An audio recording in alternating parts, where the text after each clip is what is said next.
Well, welcome everybody. Thanks so much for joining us. My name is Josh Knutson. I am the Gravity Gaming Solutions Director here at Bytespeed. I'll be your moderator, kind of guy behind the scenes, Wizard of Oz style here this morning. Just a couple of quick housekeeping notes before we get started. Number one, the session today is being recorded. We will upload it onto our YouTube channel either this afternoon or early tomorrow. That recording will get sent out to everybody along with a PDF of Scott's slides. Um, so awesome information if you have to leave early or if you're worried about not catching something as we go through, we'll have that recording and the slide deck sent after the fact. The chat and Q&A functions are both active. Feel free to drop questions or comments down in either of those. I'm going to be kind of monitoring them as we go throughout. If you've got stuff that you want Scott to kind of expand on or other questions, please feel free to throw those down and we'll make sure we answer them. If you're watching the recording on YouTube, please dump those in the comments. We try and answer those as they come through as well. And just thanks so much for being here this morning. Hopefully, the end of your school years is kind of going well and you're getting ready for a restful summer. And with that, I'm going to hand it over to a good friend and a great advocate in the esports space, Scott Dorn, and he'll be your main event for today. So thanks, everybody. I'm going to hang out on mute, and Scott, take it away. Sounds good. Thank you for the introduction, Josh, and great to be part of this event. And yeah, you mentioned the end of the school year. Always an exciting time for students. It can be a little bit stressful for the teachers, professors, and administrators as they try to wrap up the school year and prepare for the next already. So hopefully that's where we come in. I'm going to share my slide deck. Don't get too worried if you see a lot of slides. The goal here is to make it very visual so that you're able to understand what I'm speaking to and give you a bunch of examples along the way. So hopefully everyone is seeing the cover page. So like to go through the design considerations for esports environments. This is going to touch on a lot of different areas. So there's going to be elements that are going to be appropriate for middle school and high school facilities, as well as touching on collegiate. So it won't really get into enterprise or professional spaces or entertainment for the purposes of this conversation. Just a little bit about myself. So Scott Dorn, I'm the Executive Vice President with Spectrum Industries. We are a manufacturer located in Wisconsin. We have two facilities here. I'm involved on the business management and business development side of things. Have been involved in sales and marketing most of my career. Hard to believe I'm zeroing in on 30 years with the company. Have been a lifelong gamer, so go back to my high school days with Nintendo and moving into Sega, and then advancing from there. But definitely enjoy advocating for the esports community, for the organizations that are out there, and ultimately for the students to create opportunities for them to get involved and get involved with everything that esports has to hold. You'll notice that there is a coworker on the far right here. That is Coco, my trusted assistant. If you do hear some rambunctious noise in the background or see someone jump up on my shoulder during this, that may be who it is. So look forward to walking through this with you, and just wanted to give you an advance notice on that piece. As I said, Spectrum is a manufacturer. Innovation is at the heart of what we do. I won't focus a lot on us. I'm going to focus on the content, but did want to touch on this. We've been in business over 50 years, founded in 1968. And our founder and former CEO, Dave Hancock, used to really preach on guaranteeing complete customer satisfaction. So as you're going to see here, we really take that early into the collaboration stage as possible, and carry that through far after any sort of sale is made. So we look at this as a partnership throughout that entire time. Very fortunate to be named a Wisconsin Manufacturer of the Year. And again, I mentioned we have two manufacturing facilities, and we put you, the customer, at the heart of everything that we do. Most people know us for our years and years of involvement in the educational scene, whether it's instructional stations, so AV lecterns for the front of a classroom or charging carts, as well as athletic environments. We do a lot from a coaching station and team meeting station standpoint, as you can see, and that migrates naturally into the esports community.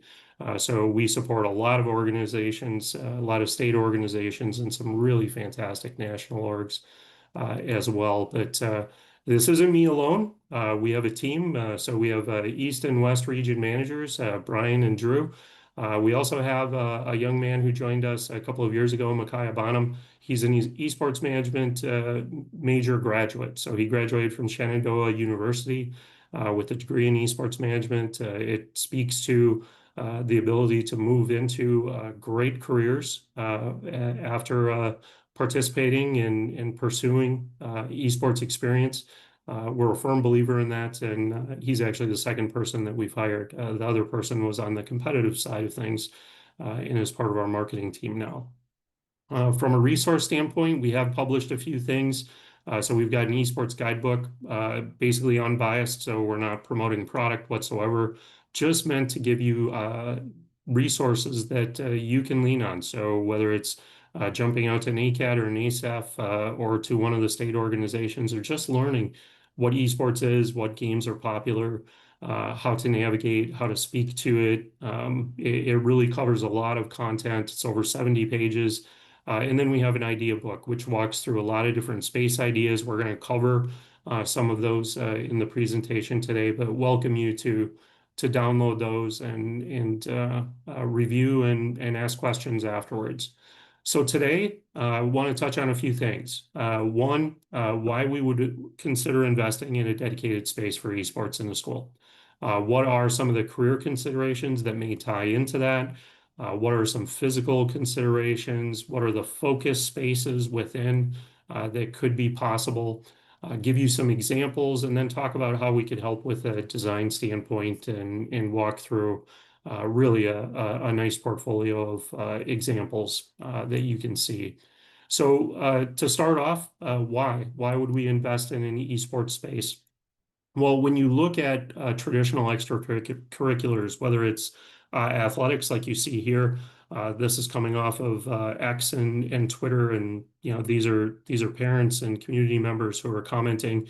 You really see that pride. You see that destination zone. You see that area that people are comfortable with and enjoy going out to. And from a spectator standpoint, the same thing. It really is a sense of community, sense of pride for those students who are participating and those community members who are supporting.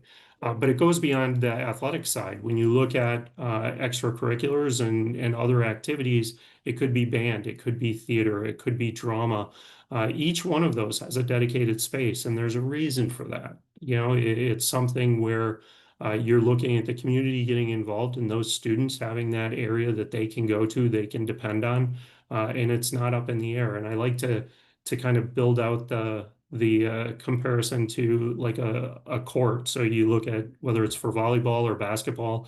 If you try to go practice, but somebody else is using that space and you can't, it really defeats the purpose of that team. So really that dedicated space gives you that environment that you're going to be able to rely on. The students are going to be able to rely on, whether it's after school or whether it's during school with tie-ins to curriculum. So really considering why you should invest and why you should look at creating a space specifically for this. There are a lot of elements that really speak to the importance of it and the value in it. When you look at esports overall, some of this you may have heard already.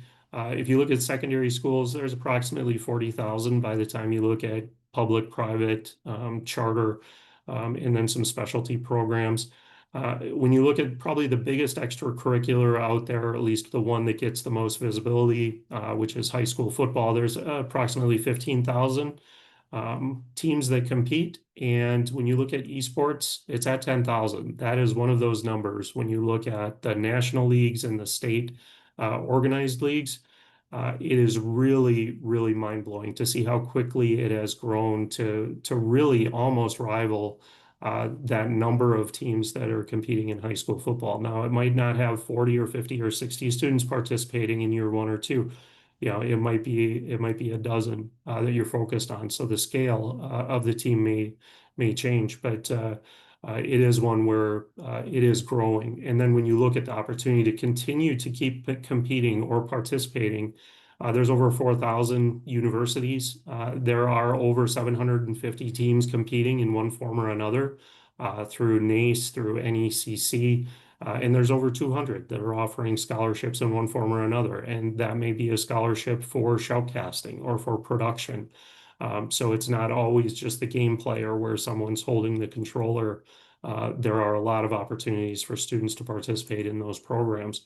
So that is the other part of why investing. When you look at what that space can provide, I think all of us can look back to our high school career and think of where we felt comfortable, whether it was before school or after school. Some of the people, maybe it was the band room, others, maybe it was the gymnasium or the weight room or the library. It was really that destination area, and it was really that safe zone where all of us felt comfortable going to. Esports spaces are going to provide that. It's going to be very busy. You're going to have students who are going to want to live in there. So, being prepared to keep it open and allow them access so that they can pursue their passion, I think is really an important piece of this. In addition, you're going to start to see in fantastic peer relationships develop. In some cases, it may be the very first time a student is putting on a uniform if they're competing on an esports team. So if you look at some of the recent statistics, anywhere from 70 to 80% of participants in esports are not involved in another extracurricular. So it is an area where you are making a substantial difference for those students who are participating. In addition, the career development piece is something we'll touch on, and it is something that I'm passionate about. You look at the opportunity for students to learn beyond the controller or beyond the keyboard and mouse. I absolutely love the shoutcasting, streaming side of things and the production element that goes into it. You look at what that can do for someone's career and getting that experience and then carrying that into college. They could be setting the table for their future career in high school, and it is really exciting. But beyond that competitive side, you can look at the business and marketing side, building out sponsorships, building out partnerships, planning events, sending out invitations to other regional teams, really taking an opportunity to build that out. And then on the IT side, being able to support and service those PCs and the other equipment that's being used, it really is a great opportunity overall. So that is another piece.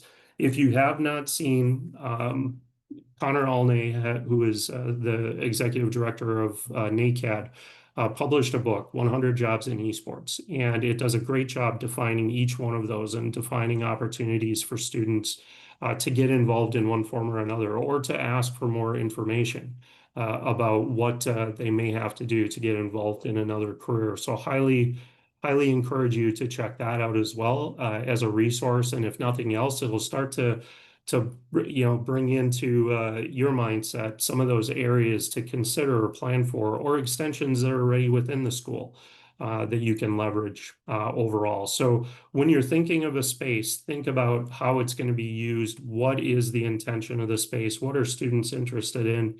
And where you go from there. So from here, I'm going to get into some of the elements. Like to start highly visual. So branding is a big part of what we do at Spectrum, and it's one of the most exciting things when you look at extracurriculars. So whether it's a band uniform or whether it's a football field with a logo or a volleyball court with a logo at center court, it's something that you're going to see frequently. So when you look at facilities, branding and keeping it highly visible for all the student population, for all of the instructors, teachers, administrators, and ultimately community members, I think is important. You see some examples here. Also on the outside of the building, I thought this was a mural. It's actually a wrap that was put on a brick building. It looks absolutely phenomenal. That's Shenandoah University. But you also see on the bottom right, just putting some door decals and logos there. Just having this present on the outside of the building. This is actually Florida Tech. down in Eastern Florida, you walk across a bridge, and the very first thing that you see after parking is the esports facility. So it's a great example of what they're doing. You have some that are off campus or outside of the main education building. So Boise State, Butler University, looking at doing some things differently where we can keep that highly visible and in front of the community and the student population. Then you carry it inside and think of it just like those other competitive and extracurricular areas. How do you create that sense of pride? How do you build out school pride? And a connection to the school for some students who haven't really had a deep connection in the past. And part of that is really building out a space that is impactful for them. And that can happen in a lot of different ways. It can happen, pretty light, and you can have students involved, or it can be really in depth. And you start to see a lot of different elements come through. This is actually student driven. So there were students that participated in coming up with the room design. This is a middle school in California where they're doing that. And then something close to Josh and his team, being able to brand even the PCs and bring your logo through there, branding the furniture, bringing in your values, your mission statements, what you want your students to really see every day. What is important to you, whether it's as an administrator, a coach, a director, or a teacher, and making that front and center so the students see it, tying in different visual elements, as you can see here. So you see that design tie-in on the far right. You've got some color elements brought in. The hexagon's pretty ubiquitous within esports overall, and you see some branding for partners and program sponsors also be prevalent. In addition, if there's going to be anything on camera, the branding piece I think is important to keep that front and center and keep that in front of people. Again, on the furniture side, there's a lot of ways to continue to tie that in and make that something that everyone is going to see. And then whether it's something that's on the ceiling or something on the carpet, continuing to keep that presence and build that visibility overall, I think is important. Now, from a physical characteristic standpoint, one of the most important elements is providing accessibility for everyone. So we talk about inclusivity and accessibility within esports as being highly important. And one of the most important areas is students who may have some disabilities or some special needs. So planning for special access. So whether it's a station that allows a wheelchair to wheel up and game just like anyone else, whether it's pulling up to a console hub and having a side reach that's not going to be too excessive, or one of the most important things, you saw all those visual examples, a number of them had displays. Being able to ensure that you don't have more than 4 inches sticking out from the wall with that display. And if you do, making sure that you've got some sort of protective barrier underneath. So someone with a visual limitation isn't going to walk into that and hurt themselves. Additionally, on the floor, we see a lot of spaces that are retrofitted. So making sure that floor boxes, raceways, any sort of cord cover that may be going across a walkway is not going to exceed a certain height. So you're not violating really an accessibility standard where a wheelchair wouldn't be able to get over it. In addition, you're eliminating a tripping hazard. One of the other common oversights that we see, and we're a big fan of just getting started. So even though we're a manufacturer of product that goes into the space, if you get started, just consider what reusing furniture that maybe isn't designed for esports or gaming may bring with it. And part of that is there may be keyboard trays or drawers underneath. It may be at a height that's inappropriate for keyboarding. It may not provide that reach or access. It may not allow for power management or cable management really conveniently. So think about those things. And then also think about, what that ease of access is for someone who may be handicapped or have special needs. So planning for a space, whether it's the back of the room, front of the room, where they're able to get in and get out really easily and participate just like everyone else. We like to plan for 5 to 10% of all the stations to be handicap accessible. So whether that's just having one that is a set height or having adjustability or even, electric height adjustability but really making sure if you've got a number of 20 planning for one station at a minimum. We do see stage elements, and we'll talk about some of those varsity stages here in a little bit.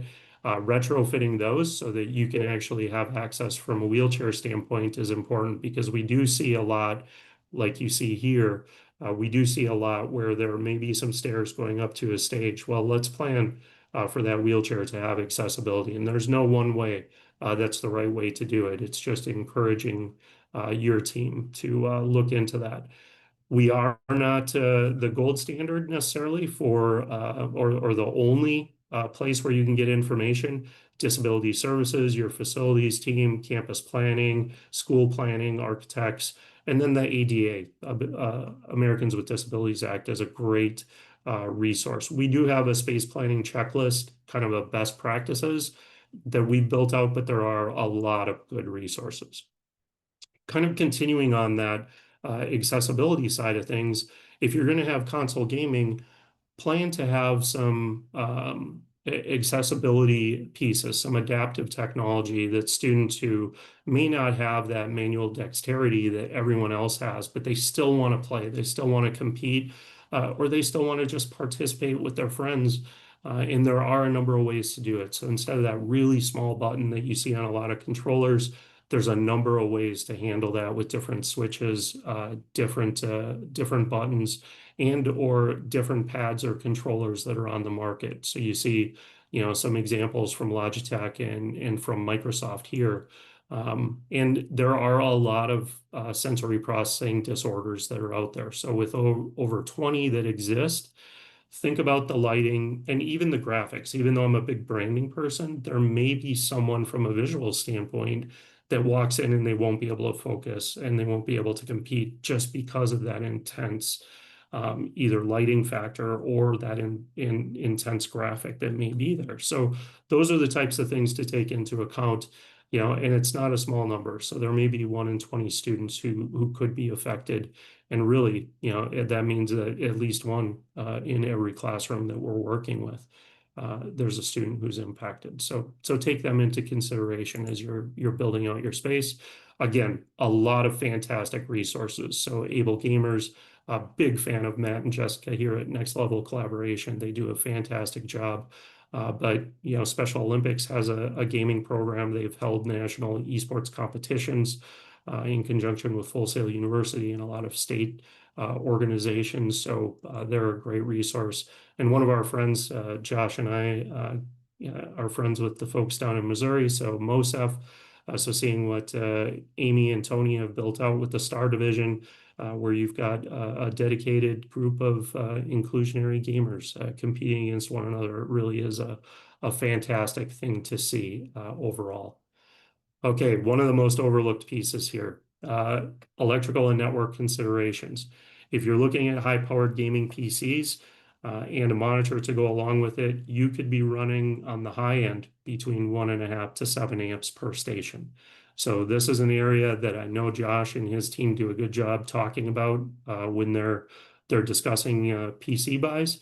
And it's one of those areas that when you're planning a room to really think about, is our network, is our electrical system, do we have enough circuits built to be able to manage this? So think about what you're buying, look at those specifications, and then take a look at what your requirements are and then who you can lean on internally. So it may be facilities, there may be an electrical engineer on staff, or it may be just someone who's managing that building. But have that discussion. We can walk through a bunch of multi-circuit options that are possible. So you can set up and game pretty easily. But if you think of a standard 15 amp circuit, you're probably looking at somewhere between 2 and 4 stations at the most that would be able to stay on that. So a lot of older classrooms may only have a couple of circuits. So that is one of those big considerations to take in. Ergonomics. The biggest opportunity to impact ergonomics is having a height adjustable and arm adjustable chair. So most students, whether they're in middle school or at the college level, are going to be able to get it to an ergonomic keying position if they can adjust the height.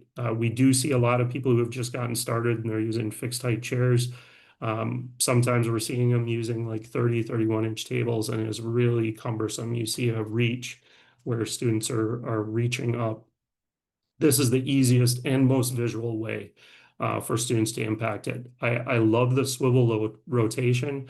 You're going to see a lot of students who are highly active, and you're going to see them with knees kind of going up and down, legs moving all over the place, moving side to side.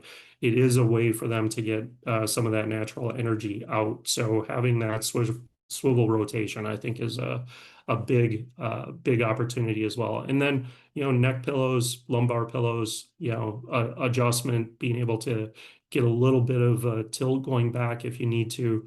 All of those are good ideas. And just the other piece of it, make sure they're easy to clean. Some of the students, when they compete, can, much like any other activity, can start to sweat. So just easy to wipe down. Cloth isn't always a great idea. So think about that when you're looking at what your options are. And then as you manage that space, look at how students are using it. And if you notice them starting to lean in, tap them on the shoulder, and try to avoid that gaming lean that a lot of us started to do when we were younger before we learned better. You want to have good posture whenever possible, and try to be about 20 inches removed from that monitor when you're competing. A couple of other ways: adjustable height furniture, and then ergonomic monitor arms. So being able to position that so you can really have as straightforward or slightly downward gaze as possible. And again, that 20-inch number is pretty key when you're looking at proper use overall. Continuing on some of the unique elements, we do see a number of varsity stages and competition areas that are built out.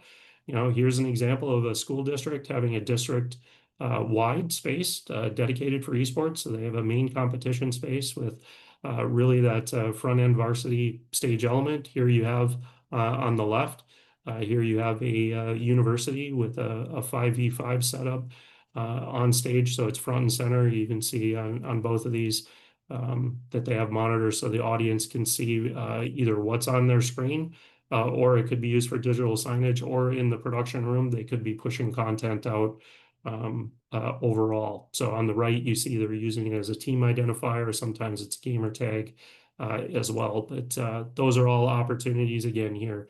Another nice stage element. This one's in the Midwest at Butler. This is in Boise. But that is a big one. And then you look at general PC gaming. This is the most popular. It's where most of the game titles reside. So we see a lot of different ways to set up spaces. You notice here, highly organized spaces is really our thing. It's what we're passionate about. We provide a best-in-class cable management solution to be able to manage those cords, cables, network wires, that technology, and really ensuring it's a safe environment, but also that your technology, which is a major investment, is going to last you as long as possible. So providing that PC gaming station, and then planning for how is it going to be used. So you see Banks 3v3 here. So this program's really heavy into Rocket League. That works really well. Otherwise, sometimes just because of space or power requirements, or maybe they're going to be a Overwatch, Valorant, or League of Legends program, and they want some 5v5 programs. But being able to set that up so it makes the most sense overall. Console gaming, easiest barrier to entry, lowest cost gaming equipment that you can get. Setting it up so you can provide access, whether it's for one student, two students, four students, and provide really an inviting atmosphere. We're big fans of making those mobile, so not getting too restrictive, but use it within the program, use it within the classroom or the lab. But then if you're trying to build exposure, think about rolling that entire unit out to the auditorium or the gymnasium, and before a game, after a game, at halftime, or at a break, encourage students to come up, learn about esports, play one of the games, and use that really around school as a promotional tool, in addition to really a great resource overall. One of the other considerations, because some of the consoles can be unicorns and difficult to find, security is really important. So making sure that you can lock this up when it's not in use, get those controllers, which some of the controllers can be $70 a piece. get the controllers and some of the cabling locked up so that you don't see some of those pieces disappear as well. The other aspect, so when we talk about, wall mounting or having them stationary, there's a lot of ways to handle it. If you are going to go down that path, notice the way this student is looking up, that's causing some neck pressure, not very ergonomic. Try to bring that monitor down from the wall if that is something that you're going to be doing. Moving into other spaces, looking at shoutcasting and broadcasting and maybe higher end streaming. We see a lot of programs that have really run into this, and it is some of the most exciting content that's being produced out there. The students who jump into this know the game so well, and it is so fast paced. I think it rivals football, hockey, soccer, for any site, any sort of complexity and talent. I think these students really are writing their own ticket when they jump into shoutcasting at an early age and carry it through. We actually have one student that was part of a program that we were with that jumped into college. The local baseball team heard them, asked him to announce the games, turned into a radio play-by-play in addition to shoutcasting. So he's doing traditional athletics as well as esports shoutcasting on the side. And again, there's no one way to do it. There's kind of a light setup and production setup that you can get into, and as in-depth and complex as you want. But you can really get started with a couple of monitors, OBS streaming, something like a Stream Deck, and get rolling. Even podcasting, we're seeing come in students who want to be content creators and really want to be on camera and talking to people, bringing that in as an element and an opportunity, tying that into your communication, broadcast journalism courses, making that part of it. And again, there's no one way or one right way to do it. It's just about getting that space started. Providing destination zones, talked about that a little bit earlier, having some lounge space available. So students who want to come in before school, or maybe it's a competition and I just want to come in and support my friends, or I'm done with my competition, I sit down with my Chromebook or laptop and do my homework right in the space. And again, there's a lot of different ways to do that. There's a lot of different ways to provide seating. I think making it flexible so you can use the space as wisely as possible and as many different ways as possible is really important. But that is one area. Kind of it's an extension of a lounge, but something as simple as providing access to a refrigerator for water and proper hydration and some healthy nutrition, all the way up to we see some with full-blown cafes in their spaces. So it is really impressive what some people have done. But again, when you control that area, you can also control a little bit about what the students are taking in. So again, that hydration and nutrition opportunity is huge. When you look at the space overall, and we talked a little bit earlier about planning, event planning, sponsorships, things like that. Think about those spaces where students can sit down and work together and they're not taking up one of the PCs. So looking at a way to build out a small team space, having a coaching space where I can go through some video review and work with the team members on how they can improve or plan strategically for what might come downstream. There's a lot of different ways to do that. A lot of classrooms already have a projector or a large format display or a touchscreen that you can use. Looking at flexible environments. So maybe I need to use this as a classroom during the day, and maybe it turns into my esports space at night and before school. Being able to lock up those PCs so I can have just general classroom use becomes really important. So you don't end up with students who aren't involved messing with the technology or messing with the peripherals or the settings on the monitors.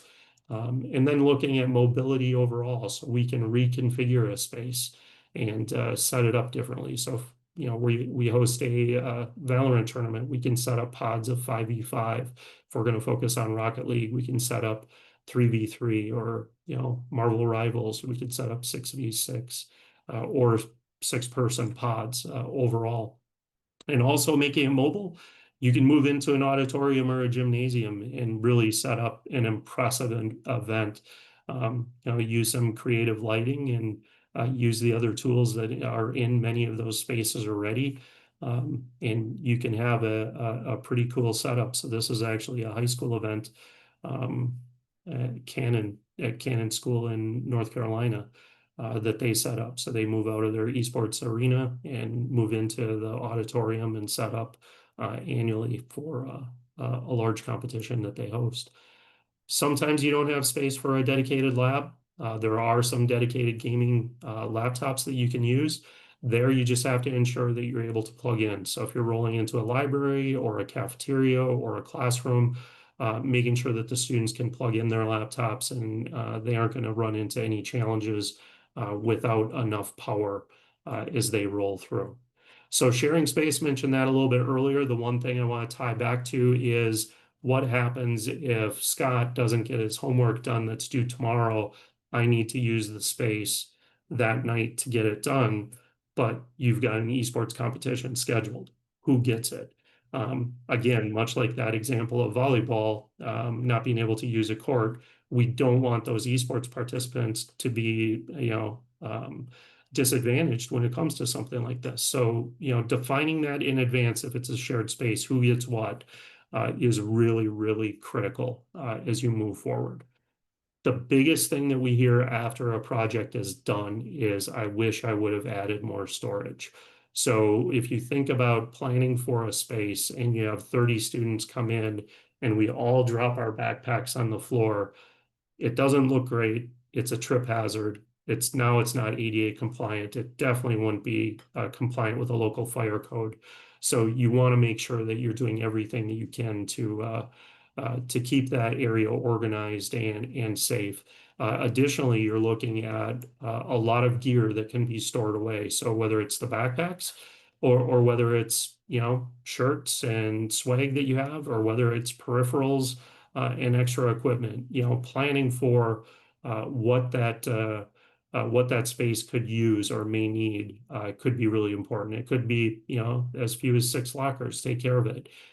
Or you could plan one per varsity participant. Moving in and continuing to go on production as you continue to evolve, that's one of those areas that becomes more prominent after you get into shoutcasting and more broadcast environments.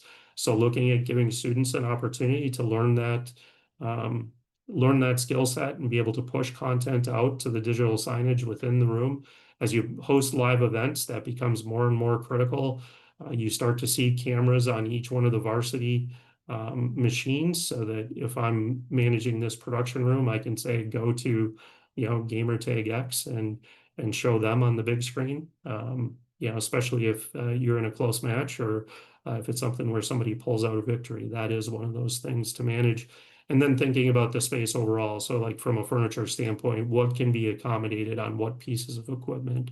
Whether it's as simple as having a stream deck and a couple of Extron units and being able to control a camera, or whether it's full in-depth Avantis and Ross units like you see here, just making sure that you're accommodating what it is.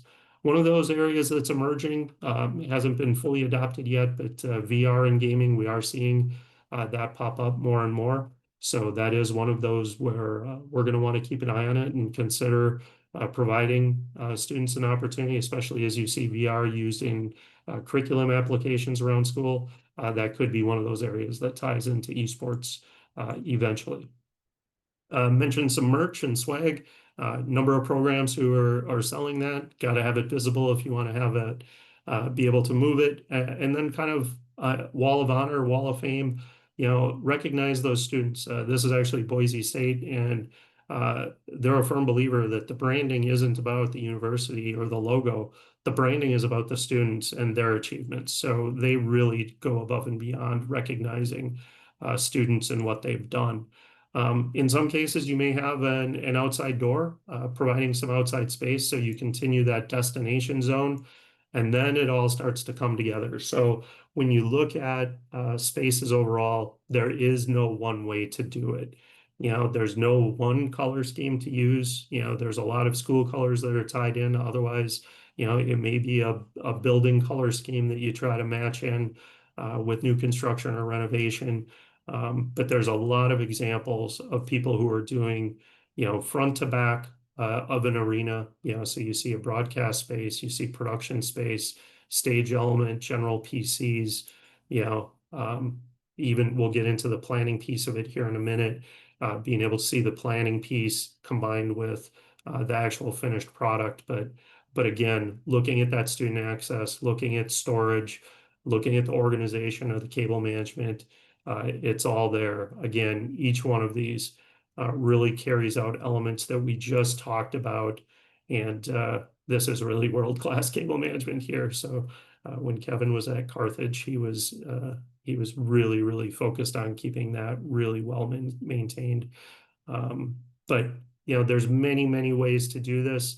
There's many ways to try to tie in all of those elements that we talked about in one form or another to really make the space impactful. Um, and again, it is really about defining what you want in advance and who do you go to. So students are one who's involved with the program. Those educators are two. There's some additional resources that you can go to help really define what it is. For us, we have that kind of 2D to 3D to reality model. And we start really simply by trying to gather as much information as we can so we could build out some good resources. So we have a punch list. We have some forms that we can send to really help get you started and get you thinking about each of those functional areas and what is needed. We've done a lot of things with just a napkin sketch or a sketch on the back of the piece of paper with here's what our space is. We try to watch out for any indentations or pillars or heat registers, air conditioners, things like that that might be in the space because we don't want those unknowns to jump up at the time of installation and really cause some issues.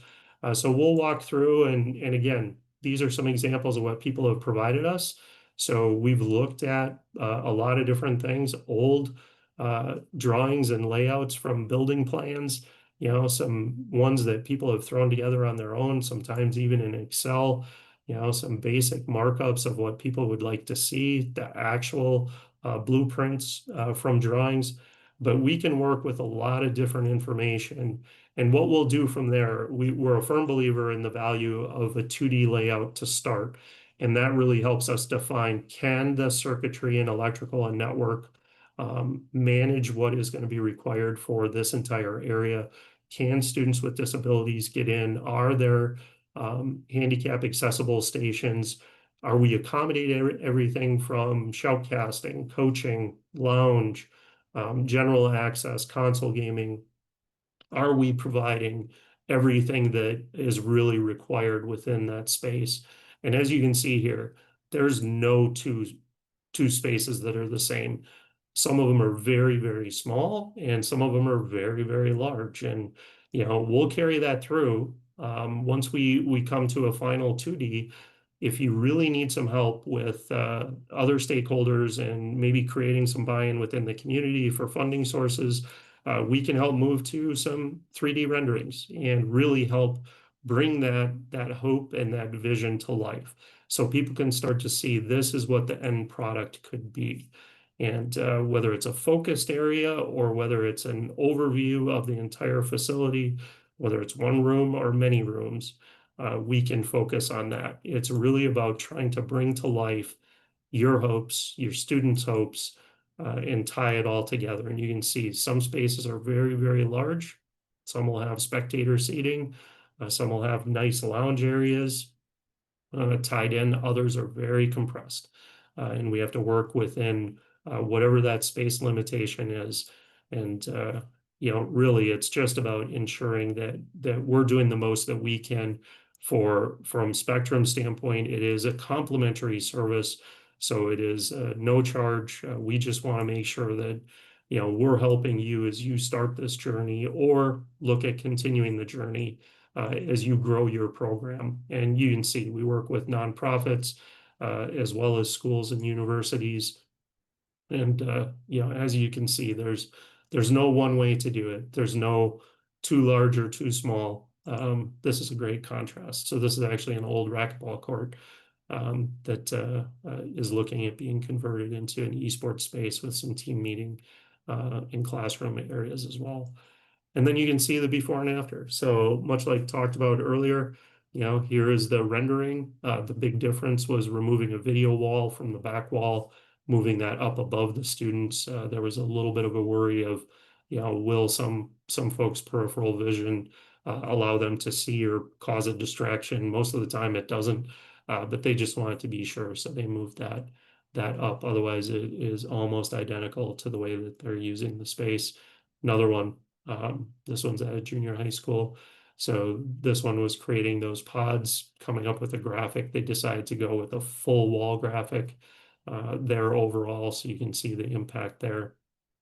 Um, but that pretty much wraps it up. There are other resources. So beyond the furniture piece, which we provide, and most of what you saw within the deck, those are the Spectrum desk products. Those are the Spectrum chairs, shoutcaster, console gaming hub, production stations, the locker system. So we can help with all of that. If you're just starting your journey, highly recommend engaging with some of these folks. So NACAD, NASEF, fantastic. Many states have a Scholastic Esports grassroots organization, and there's a lot of people willing to help. I think one of the things that I love most about this space is the group of people that you can work with who are so open to sharing their story and helping you start your journey. And then there's a lot of events. So next month is the NACAD National Convention. That's in St. Louis, Missouri. If you have some time and want to participate, it's the middle of the month.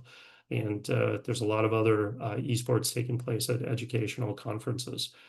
Spectrum does have people around the country, so we've got 13 people across the US. We're ready to help. We do a lot of site visits. We do a lot of work with our partner network like Bytespeed and Josh. So we'll go out on behalf of those folks as needed, or along with those folks, and help you as you consider what could be done with a certain space. So any questions afterwards, I'm always accessible. So there's my contact information. Feel free to reach out. And Josh, I'm not sure where we are question-wise, but I'm happy to jump in if there are some. Yeah, nothing in the chat or the Q&A at this point in time. Anybody that's still sticking around, if you guys have questions, dump those down here. While they're typing that out, Scott, I just want to say thanks again so much for lending your time and expertise this morning. This was awesome. I love the updated information that you've thrown in this, and I think it's a really good brain information dump when you're planning out, or even taking a second pass at a facility after being in there for a little while. These are great things to think about and great examples. So thanks so much for helping out this morning. Oh, no problem. Happy to. Neat. Yeah, I think we'll probably end it here. I haven't seen anything come through, so thanks again everybody for attending this morning. If you're watching the YouTube recording, thanks so much for hanging out there. Please leave a comment if you have questions, and we'll see you again in the next webinar. Thanks everybody. Take care. Thank you.